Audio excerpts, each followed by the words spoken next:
runaway bride collapsed at the castle gates, until the Duke offered more than love.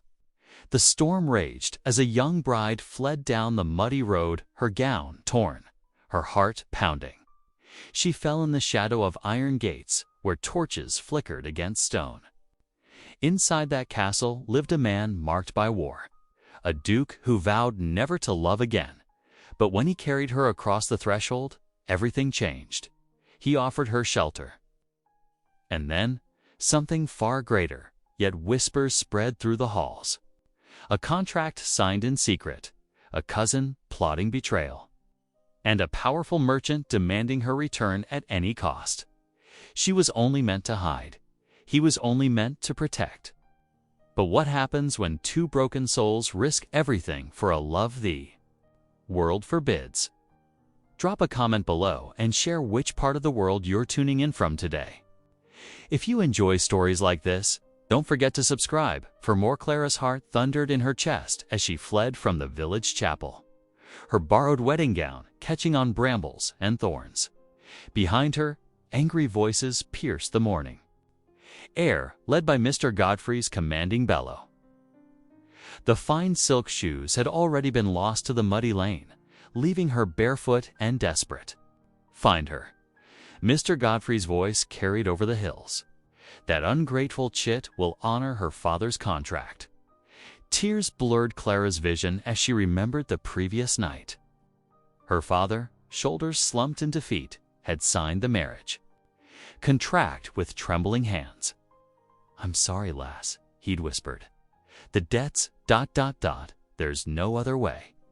Mr. Godfrey had smiled then, a cold twist of lips that spoke of ownership rather than love. Now Clara ran, her legs burning with effort. The borrowed gown, meant for a woman of higher station, restricted her movement with its tight bodice and heavy skirts. She ducked into a hedgerow as cartwheels rumbled nearby, pressing herself against the scratchy branches. The passing farmer didn't notice her, but she waited until his whistling faded before daring to move again.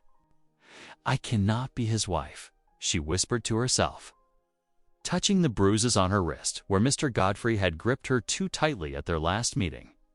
"I would rather starve." Hours passed as Clara walked, then stumbled forward.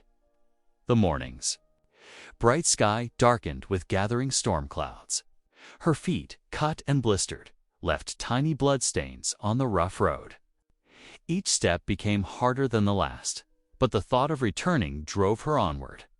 Thunder rolled across the hills as the first fat drops of rain began to fall. The borrowed gown, already dirty from her flight, grew heavy with water. Lightning flashed, illuminating the countryside in brief, stark moments. The fine fabric began to tear, catching on every bush and branch she passed. "Please," Clara prayed, though she wasn't sure to whom, "please let there be shelter ahead." The storm's fury increased. Rain lashed at her face, plastering her dark hair to her cheeks. The once elegant gown hung in tatters around her legs. She could no longer feel her feet, numb from cold and pain. Each flash of lightning made her flinch, and the thunder seemed to mock her predicament. As darkness fell, the rain finally began to slack. Clara's legs trembled with exhaustion. She had not eaten since the previous day, too nervous about the wedding breakfast she would never attend. Through bleary eyes, she saw lights ahead, torches flickering through the gloom.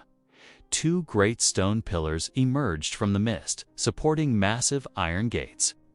Beyond them rose Blackwood Castle, its towers reaching into the storm-dark sky.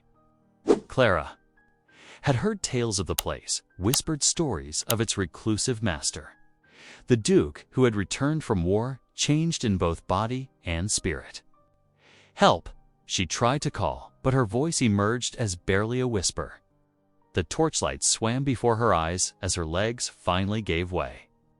The last thing Clara saw was the gates looming above her as she crumpled to the ground through the haze of unconsciousness. She heard shouts and running feet. Strong arms lifted her from the muddy earth. "Fetch the steward," someone called. "There's a lady collapsed at the gates. Quickly, bring her inside before the rain starts again." The great doors of Blackwood Castle creaked open, spilling warm light into the courtyard. As the guards carried Clara's limp form toward the entrance, a tall figure appeared in the doorway. The Duke of Blackwood stood silent, his broad shoulders casting a deep shadow across the threshold. Though Clara's eyes were closed, she sensed his presence, watching, evaluating, deciding her fate as she was carried past him into the castle's depths. The guards' boots echoed on stone floors as they bore her inside, leaving wet footprints in their wake. The heavy doors swung shut behind them with a resonant boom, sealing Clara within the castle's walls and away from the life she had fled. Warmth and softness enveloped Clara as consciousness slowly returned. Her eyes fluttered open to find herself lying in an unfamiliar bed, wrapped in coarse but clean linen sheets. A fire crackled merrily in the hearth, casting dancing shadows on stone walls. For a moment, she lay still, confused by her surroundings, until memories of her desperate flight came rushing back. "Oh, good morning, miss. You're finally awake." A cheerful voice broke through her thoughts. Clara turned her head to see a plump, rosy-cheeked maid arranging fresh clothes on a nearby chair. "I'm Betsy, miss. You gave us quite a fright last night." Clara pushed herself up against the pillows, wincing at her aching muscles. "Where am I?" she asked, her voice rough from sleep. "You're at Blackwood Castle, miss." Betsy approached with a cup of water. "His Grace himself ordered you brought inside when the guards found you collapsed at the gates. You were soaked through and burning with fever." Fear gripped Clara's heart. "Please," she whispered, "you mustn't send me back." "I cannot, will not now, Betsy soothed, patting Clara's hand. "No one's sending you anywhere until His Grace has spoken with you. Here, let's get you dressed. I've brought one of my own dresses. It's plain but clean." With Betsy's help, Clara changed out of her nightgown into the simple brown dress. Her borrowed wedding gown, now reduced to muddy tatters, lay discarded. In a corner, each step made her muscles protest, but Clara forced herself to stand straight. "His Grace awaits you in the Great Hall," Betsy said, straightening Clara's collar. "Don't you worry. He may look fearsome, but he's got a good heart." The Great Hall took Clara's breath away. Towering stone walls stretched upward, morning light streaming through high windows. A massive fireplace dominated one end, where a tall figure stood gazing into the flames. "Your Grace," Betsy announced, "Miss Hewitt is here." The Duke turned, and Clara's eyes widened. Nicholas Ashburn, Duke of Blackwood, cut an imposing figure despite his obvious limp. A scar ran down the left side of his face, but it did nothing to diminish his noble bearing. His dark eyes studied her intently. "Miss Hewitt." His voice was deep and measured. "I trust you're feeling better." Clara dropped into a clumsy curtsy. "Yes, Your Grace. I thank you for your kindness to a stranger. Will you tell me what brought you to my gates in such a state?" Though his tone remained gentle, there was no mistaking the command in his question. Clara's hands twisted in her borrowed skirts. "I fled, Your Grace, from a forced marriage to a man thrice my age." Her voice grew stronger. "I know it was wrong to run, but I could not bear to be sold like cattle to pay my father's debts." The Duke's expression softened almost imperceptibly. He took several limping steps closer, his cane tapping against the stone floor. "No woman should be handed over like property," he said firmly. "You will find sanctuary here until matters can be properly sorted." "But Your Grace," Clara protested, "surely you cannot." "I can, and I will." He turned to his steward, who had been hovering nearby. "Mr. Peters, see that Miss Hewitt is given proper quarters and treated as an honored guest." The steward's eyebrows rose nearly to his hairline, but he bowed. "As you wished, Your Grace." Later, seated at a small table in the kitchen, Clara ate her first proper meal in days. Fresh bread, cheese, and hot soup that made her nearly weep with gratitude. Around her, servants bustled about their morning tasks, shooting curious glances. Her way, Betsy appeared at her elbow, refreshing her cup of tea. Words spreading fast, she whispered. Cook's nephew works in the stables, and he's already told half the village about the mysterious lady the Duke took in. By sunset, the whole county will know. Clara's spoon froze halfway to her mouth as dread settled in her stomach like a cold stone.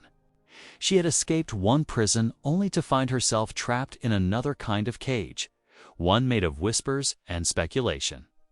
What would happen when Mr. Godfrey learned where she had gone? The autumn sun cast long shadows across Blackwood Castle's courtyard when the sound of carriage wheels broke the morning quiet. Clara stood at her chamber window, her heart freezing as she recognized the elaborate velvet-clad figure stepping down from the carriage, Mr. Godfrey. Behind him, her father climbed down slowly, his shoulders bent with weariness and shame. Your Grace. A guard's voice echoed through the corridors. Mr. Godfrey and Master Hewitt demand an audience. They insist on speaking with you about the missing bride. Clara's hands trembled as Betsy helped her down to the drawing room. Duke Nicholas stood by the fireplace, his tall frame casting a protective shadow. When Mr. Godfrey burst in, his face flushed with anger beneath his powdered wig, Nicholas didn't flinch, Your Grace. Godfrey's bow was barely civil. I've come to collect my bride. I hold here a signed betrothal contract. He thrust a paper toward the Duke, his rings glinting in the firelight. Nicholas took the document, his scarred face impassive as he read. A betrothal contract, indeed. But no marriage vows were spoken, sir. Miss Hewitt is under my protection. Now, protection. Godfrey spat the word. She is my property by right. I paid good money. She is a person, Mr. Godfrey, not a commodity to be bought and sold. Nicholas's quiet words carried more weight than Godfrey's shouts. Clara's father stepped forward. His weathered face creased with worry. Clara, my girl, he pleaded, think of our debts. Think of your family's good name. Mr. Godfrey is a wealthy man, father. Clara's voice shook, but held firm. I cannot. Please don't ask me to marry him. I would rather work as a servant all my days than be his wife. You ungrateful child. Godfrey's face twisted with rage. After all I've invested, I believe we are finished here.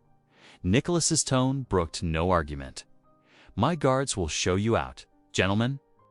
Clara watched through tear-blurred eyes as her father and Godfrey were escorted from the room. Nicholas waited until their footsteps faded before turning to his steward, who had been quietly observing from the corner. This is about more than a marriage contract, Nicholas said quietly. Godfrey has been trying to purchase Blackwood's lands for months.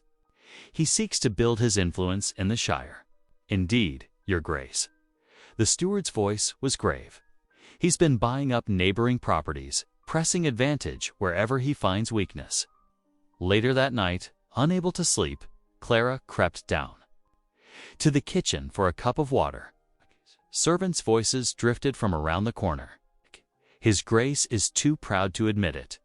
One whispered, but the estate's drowning in debt. War taxes, poor harvests, his father's gambling. Hush now. Another warned, those matters aren't for our ears. Heart-pounding, Clara followed the sound of voices toward the library. The door stood ajar, lamplight spilling into the dark corridor. Inside, she heard Nicholas speaking with his steward. The Crown's patience grows thin, the steward was saying. If we cannot meet the next payment, I know. Nicholas's voice was weary. They could seize Blackwood.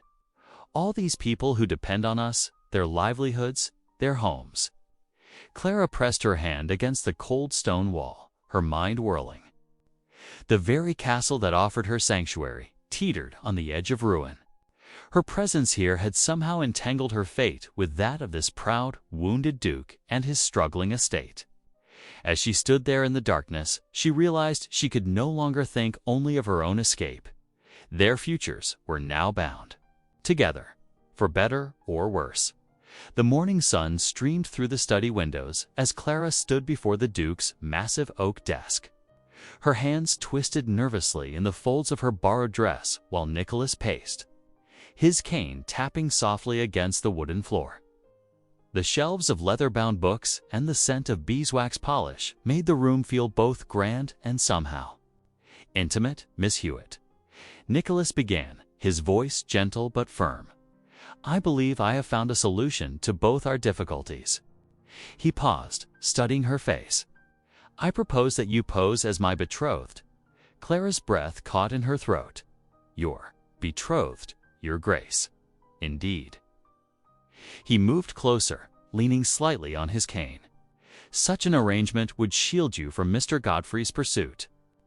No man, not even one as presumptuous as he, would dare press a claim against a duke's intended bride. A slight smile touched his scarred face. It would also give my creditors pause. They would be less likely to press for immediate payment if they believed a marriage alliance was imminent. But Your Grace, Clara protested, her cheeks flushing. I am a blacksmith's daughter. Surely I am not worthy to pose as not worthy. Nicholas interrupted, his blue eyes intent upon her face. I have watched you these past days, Miss Hewitt. You showed remarkable courage in refusing a loveless marriage, dignity in facing your father's disappointment, and wisdom in understanding the complexities of my situation. He gestured to the chair beside her. Please, sit. Clara sank into the cushioned seat, her mind whirling.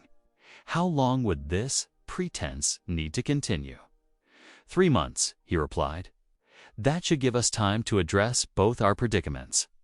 He settled behind his desk, his movements careful but graceful despite his injury. You would remain here as my guest, and we would simply allow others to believe we are betrothed. Though her heart hammered, Clara found herself nodding.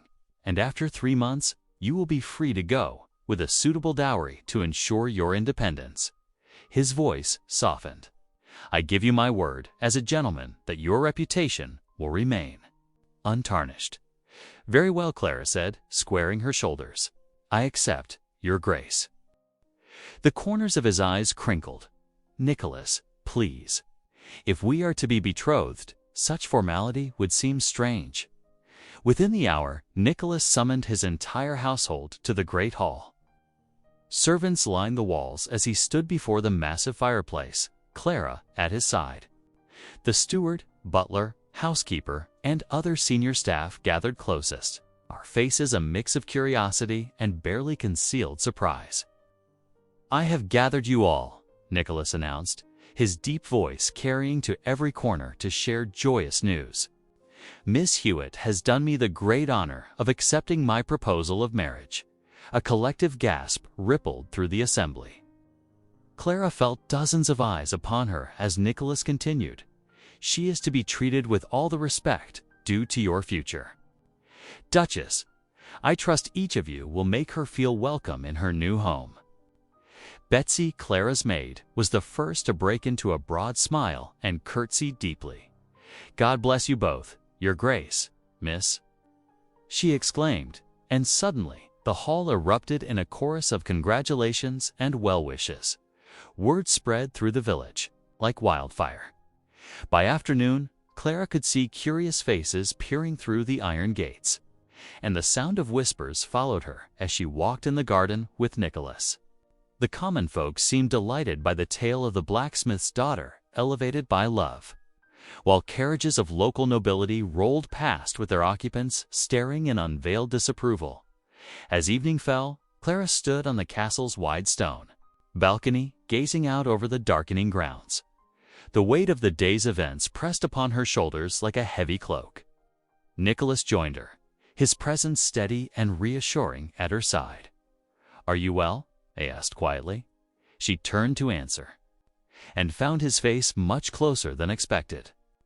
In the golden light of sunset, his scar seemed less harsh, his eyes warmer than she'd first thought. Their gazes held for a long moment, something unspoken passing between them. Clara's heart skipped a beat, and she quickly looked away. "I should retire," she murmured. "Of course," Nicholas replied, his voice slightly husky. "Good night, ... my lady."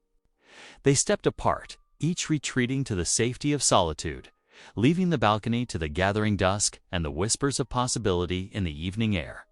Clara rose before the sun, pulling a simple dress over her shoulders as dawn's first light crept through the castle windows. Though she now bore the title of the Duke's betrothed, her heart yearned for useful work rather than idle luxury. The kitchen's warmth beckoned her down worn stone steps, where she found Betsy already at work. Among the morning bustle, "Miss Clara," Betsy exclaimed, flour dusting her apron, "you needn't be down here with us common folk anymore." "Nonsense," Clara replied with a warm smile, rolling up her sleeves. "I've kneaded bread since I was tall enough to reach the table. My hands know no other way to greet the morning." The kitchen maids exchanged glances of surprise as Clara took her place beside them, working the dough with practiced movements.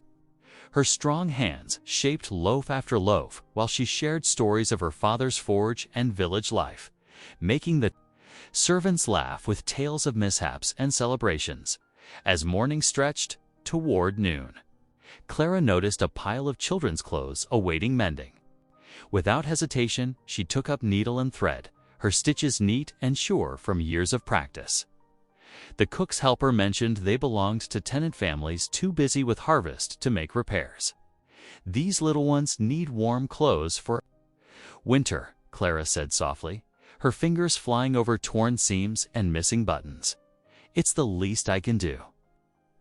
When tenant families came to the kitchen door with their weekly needs, Clara greeted each by name, remembering which child had a cough, or which grandmother needed extra bread. Her genuine concern touched their hearts, and soon word spread through the castle of the future Duchess, who treated all with equal kindness. Unknown to Clara, Nicholas often watched from shadowed doorways, his heart warming at the sight of her natural grace among his people. He had endured countless seasons of court ladies who sneered at servants and complained of country life. Yet here was Clara, her sleeves rolled up and flour on her cheek, bringing light to every corner of his gloomy castle. When Sunday arrived, Clara felt all eyes upon her as she walked beside Nicholas into the village church. Her simple blue dress, though fine, could not hide her common origins.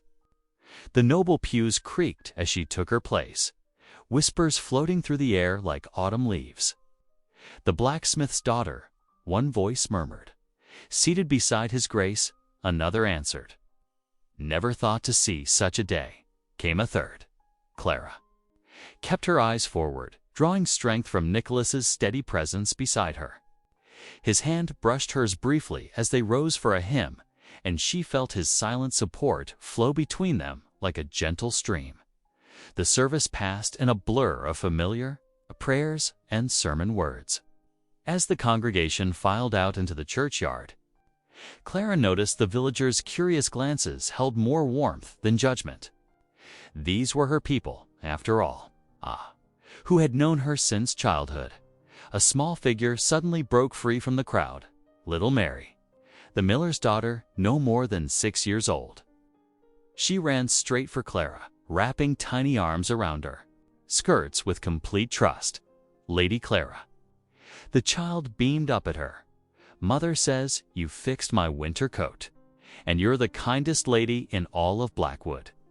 Clara's heart swelled as she knelt down, heedless of the dirt on her dress, to clasp Mary's small hand in her own. Tears pricked at her eyes, not from shame or fear, but from the pure love shining in the child's face. Nicholas watched the scene unfold, noting how Clara's gentle strength drew people to her like moths to a flame. He saw the glisten of tears in her eyes, the trembling smile as she embraced the miller's daughter. In that moment, any doubts about their pretense fell away like autumn leaves in the wind. Whether she knew it or not, Clara possessed a nobility, that no title could bestow the true nobility of a caring heart.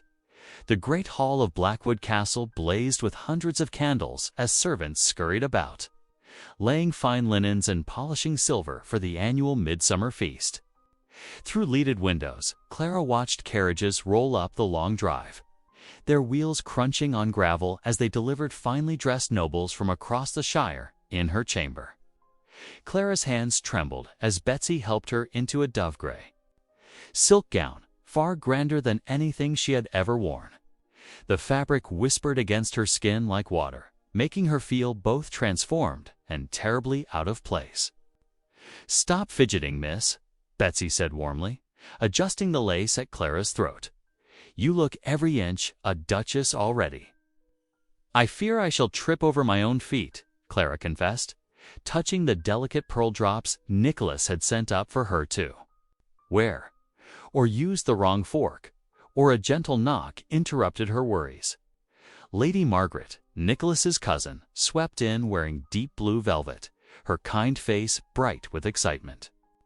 "My dear Clara, you look lovely. Here, let me help with those pearls." With practiced hands, Lady Margaret fastened the jewels at Clara's ears and throat. "There now.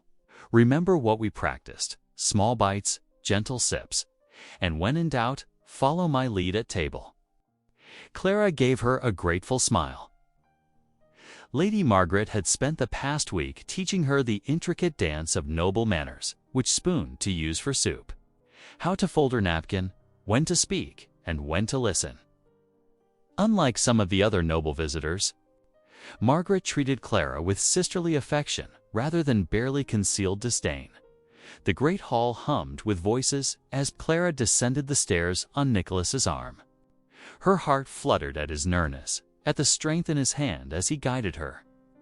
His usual severity had softened into quiet pride as he led her toward the high table. The feast began with Nicholas rising to his feet, his voice carrying clear across the hall. "My honored guests, I present to you my betrothed, Miss Clara Hewitt."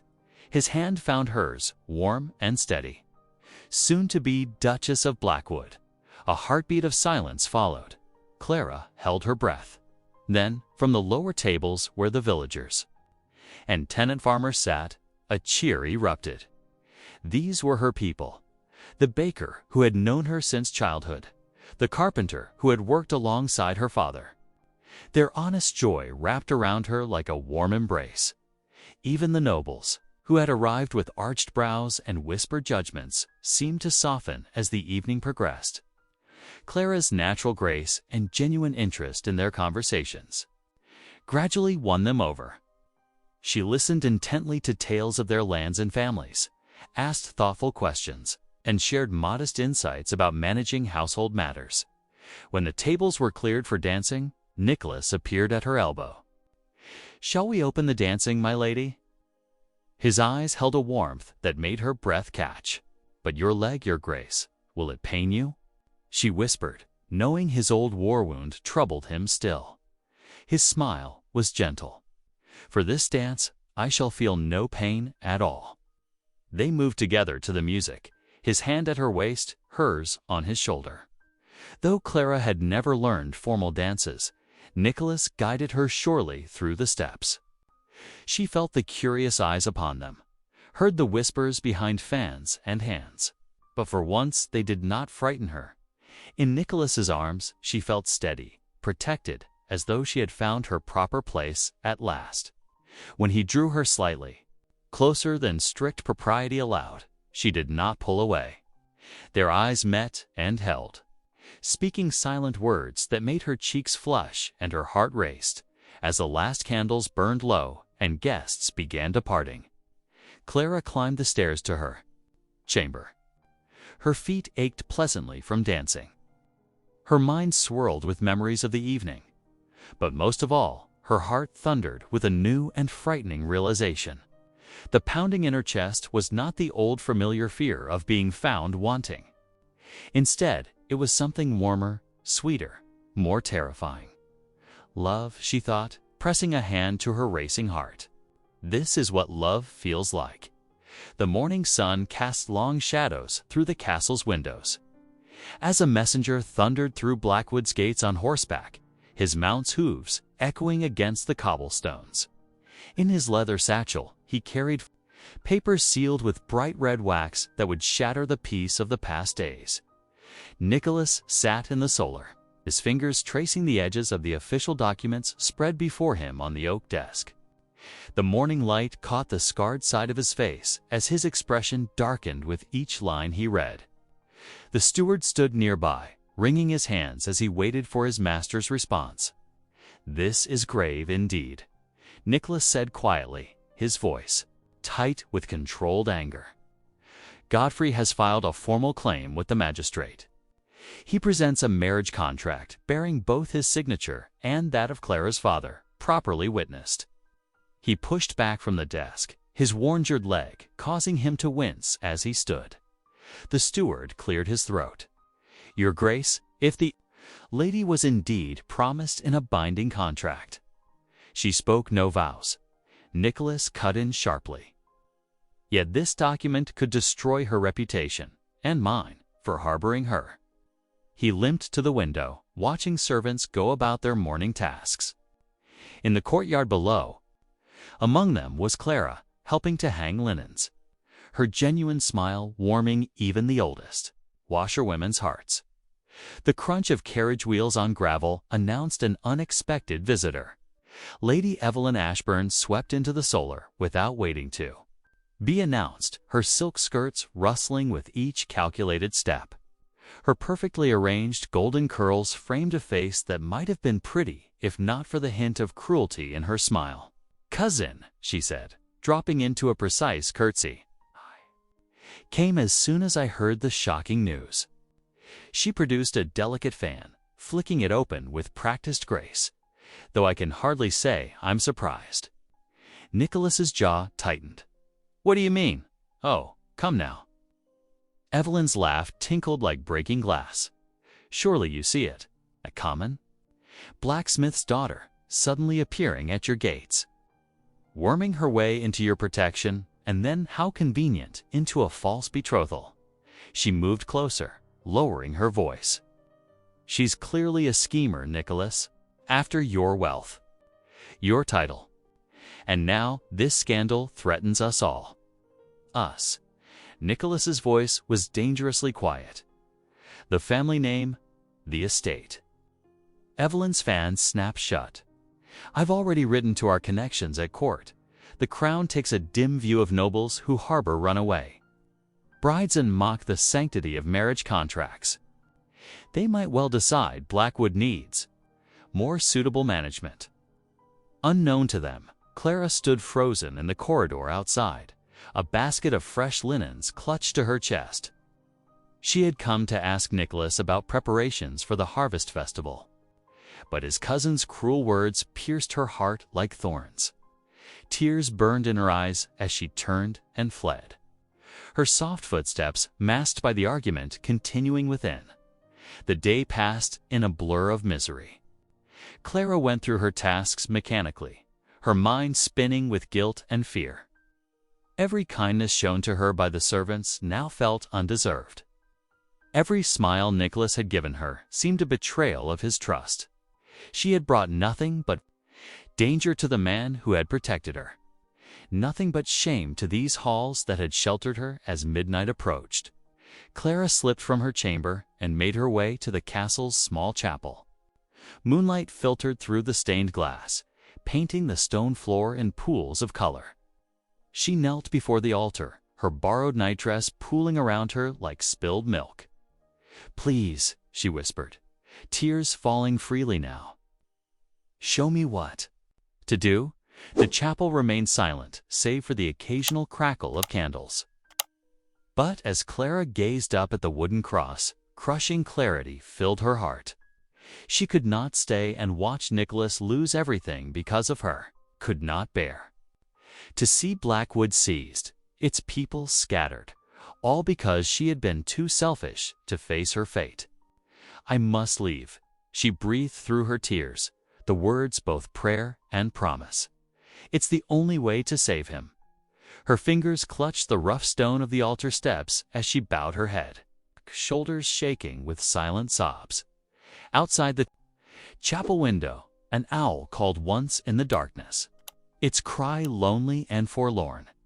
Dawn had not yet touched the horizon when Clara crept through the silent corridors of Blackwood Castle. Her borrowed finery was replaced by a simple brown dress, and a small bundle containing bread and cheese was clutched tightly to her chest. Each step on the stone floor felt like thunder in her ears, though she walked as softly as a cat. The weight of the previous day's revelations pressed heavily upon her heart. Mr. Godfrey's legal claim, Lady Evelyn's cruel accusations, and the threat to Nicholas's estate, all because of her presence. She could not bear to be the cause of his downfall. As she reached the servant's entrance, a familiar voice cut through the darkness. "And where might you be heading at this hour, miss?" Clara's heart jumped as she turned to find Betsy standing there, a candle in her hand casting shadows on her concerned face. "Please, Betsy," Clara whispered, her voice trembling. "Do not try to stop me. I must go. But why?" Betsy stepped closer, her free hand reaching for Clara's arm. "His Grace has given you his protection, and that protection will cost him everything." Clara's eyes filled with tears. The crown could seize his lands. His family name would be ruined. "I cannot allow that to happen. Not for me, a blacksmith's daughter. You're more than that now." Betsy protested. "Everyone can see it. His Grace most of all."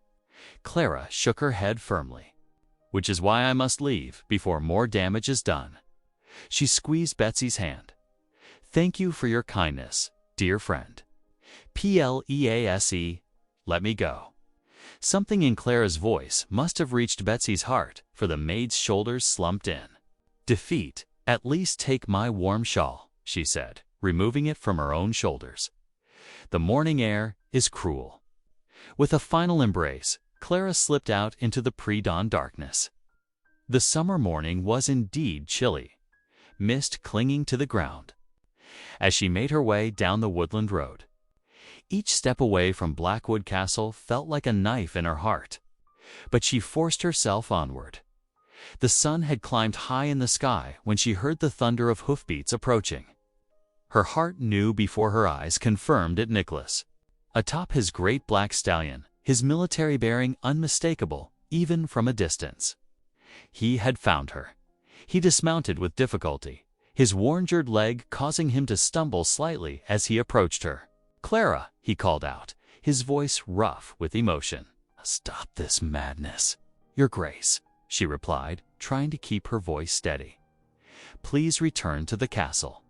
I will not be the cause of your ruin. My ruin."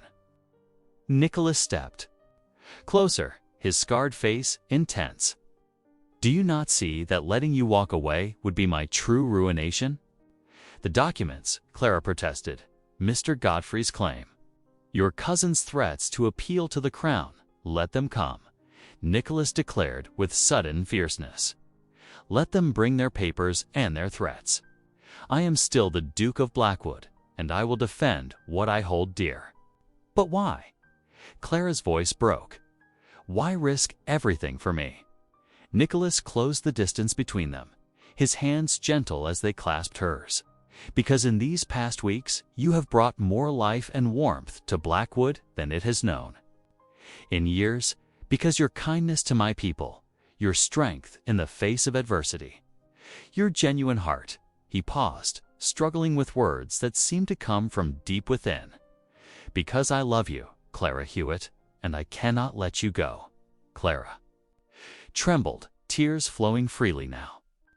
"I am not worthy. You are worthy of everything," Nicholas interrupted firmly. "Come back with me. Let me fight for you, as you have fought for others all your life." The summer sun was setting as they returned to Blackwood Castle, painting the stone walls in shades of gold. In the courtyard, Nicholas turned to Clara once more. "I swear to you," he said solemnly, "I will defend you before all of England if need be. No paper, no threat, no ancient law will tear you from my protection." Clara stood in the gathering dusk, her heart torn between soaring hope and crushing dread. Nicholas's words wrapped around her like a shield, yet the shadow of what was to come still loomed large. She trembled, caught between her fear and her growing love for this man who would risk everything to keep her safe. The great hall of Blackwood Castle hummed with tension as morning lights streamed through the high windows. Every available space was filled. Nobles in their silk finery stood near the front, while servants and tenants packed the edges and doorways. The air felt thick with anticipation. Nicholas stood at the head of the hall, his military bearing evident despite his limp. Clara remained slightly behind him, her simple blue dress a stark contrast to the elaborate gowns of the noble ladies. Her hands were clasped tightly together to hide their trembling. The heavy doors groaned open to admit Lady Evelyn, who swept in wearing emerald silk, her chin lifted high. Behind her strode Mr. Godfrey, his velvet coat doing little to disguise the merchant's calculating gaze. Whispers rippled through the crowd as they approached. "Your Grace," Lady Evelyn's voice dripped with false sweetness. "We come seeking justice in this unfortunate matter." Nicholas's voice rang out clear and strong, silencing the murmurs. "Justice shall indeed be done today." He surveyed the gathered crowd, his scarred face grave. "This house shall not fall to deceit, nor shall virtue be punished for want of lineage." Mr. Godfrey stepped forward, producing a document with a flourish. "I hold here a legally binding contract of marriage, signed by Thomas Hewitt for his daughter's hand, and I hold—" "Testimony of truth," Nicholas interrupted. He gestured to Mrs. Potter, the cook, who had served Blackwood Castle for 30 years. She stepped forward, wiping her hands nervously on her apron. "I've watched Miss Clara these past months," Mrs. Potter declared, her voice growing stronger. "She rises before dawn to help in the kitchens, though she need not lift a finger as His Grace's guest. She mends clothes for the tenant children and knows every servant's name. She's brought more kindness to this castle than we've seen in years." More voices joined in. The gardener spoke of Clara's help with the herb beds. A tenant farmer told how she had sat up all night with his sick child. Even the stern housekeeper praised her diligence and humility. "Pretty words," Lady Evelyn scoffed, "but they do not override a legal contract." It was then that Tom, a young stable hand, pushed through the crowd. His face was red, but his voice steady. "Begging your pardon, Your Grace, but I have something to say." He pulled a crumpled paper from his pocket. "2 nights ago, I saw Mr. Godfrey meeting secret-like with the witnesses who signed that marriage contract. He gave them coin's eye, wrote down their names, and marked the time." The hall erupted in gasps. Mr. Godfrey's face darkened. "The word of a stable boy against a merchant who has been seen attempting to bribe my own steward."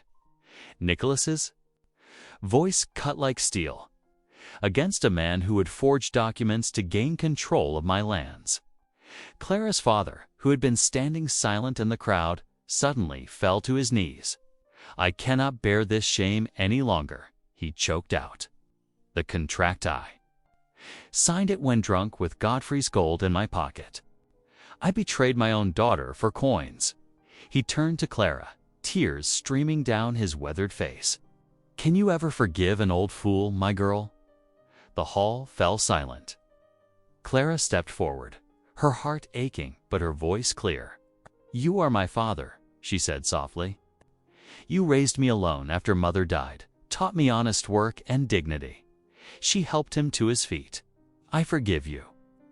The simple words seemed to ripple through the crowd. Noble ladies dabbed at their eyes, and more than one hard-faced lord cleared his throat gruffly. Mr. Godfrey, seeing his scheme crumbling, turned to flee, but the guards blocked his path. Lady Evelyn stood frozen, her face pale with humiliation as her machinations unraveled before the entire household. Nicholas limped forward to stand beside Clara, taking her trembling hand in his. "You see before you the woman I choose as my Duchess," he declared, "not for her birth, but for her heart. Not for her fortune, but for her character." He looked out at the assembled crowd, nobles, servants, and tenants alike. "I will marry her with the blessing of my people, for she has proven herself worthy not just of my love, but of Blackwood itself." The morning sun painted Blackwood's chapel in rainbow hues through the stained glass windows. Flowers lined every pew, their sweet fragrance mingling with beeswax candles. The small stone chapel, usually so quiet, now overflowed with guests, nobles in their finest silks, seated beside farmers in their Sunday best, servants and shopkeepers crowding the back. After 3 weeks of banns being read, the day had finally arrived. Nicholas stood at the altar, his military posture softened by the gentle smile that hadn't left his face since dawn. His dark coat was immaculate, his cravat crisp. But it was the joy in his eyes that transformed him. When the chapel doors opened, every head turned. Clara stood there, a vision in ivory silk that flowed like water. The gown was simple, adorned only with tiny pearls at the bodice, yet she outshone every bejeweled lady present. Her father, standing tall in his new coat, offered his arm. Though her hand trembled slightly as she took it, her chin was lifted with quiet dignity as they walked down the aisle. Clara felt the warmth of every smile, heard the murmured blessings from those she'd come to know. Mrs. Potter, wiping tears with her apron, Tom the stable hand grinning broadly, Betsy beaming from where she stood with the other maids. These were her people now, all of them.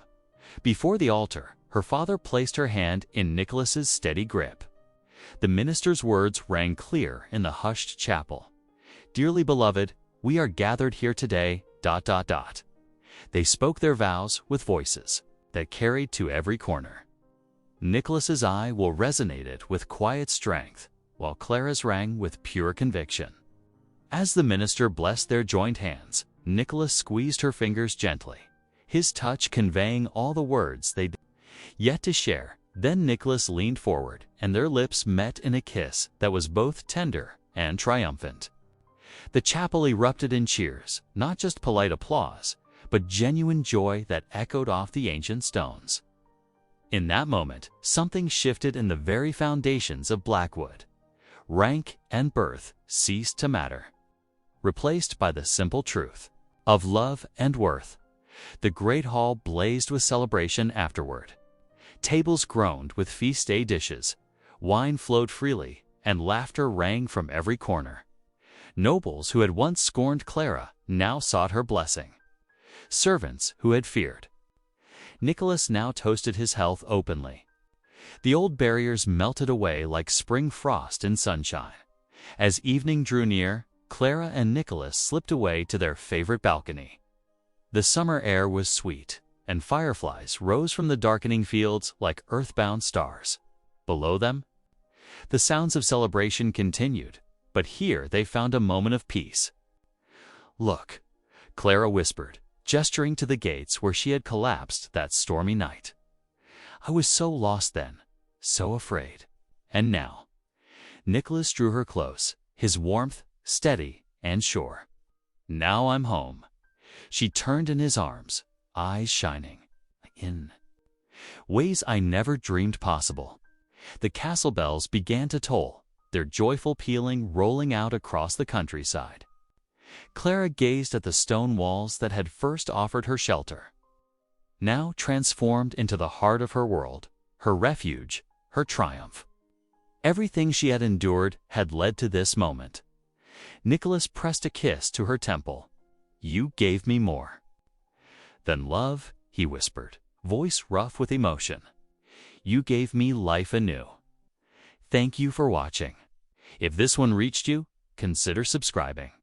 I'll be back tomorrow with more meaning, more humanity.